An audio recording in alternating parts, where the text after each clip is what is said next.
Hi, it's Jamie from eModels. Here we have a new quadcopter product just in from MJXRC.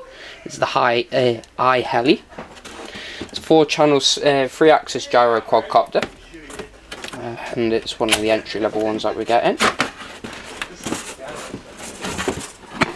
Get into the inside for you.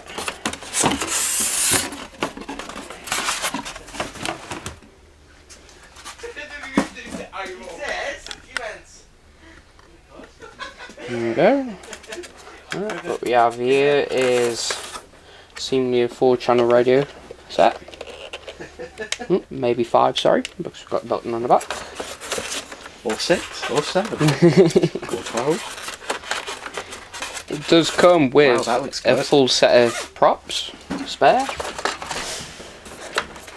The quadcopter itself is nice and light, but with all metal parts all around for rigidity and strength.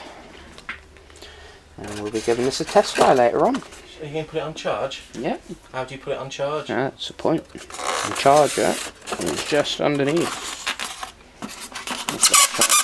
Oop. Very nice. And there's the charger for it. Alright, and we'll be back with a flight test of it. Charge now.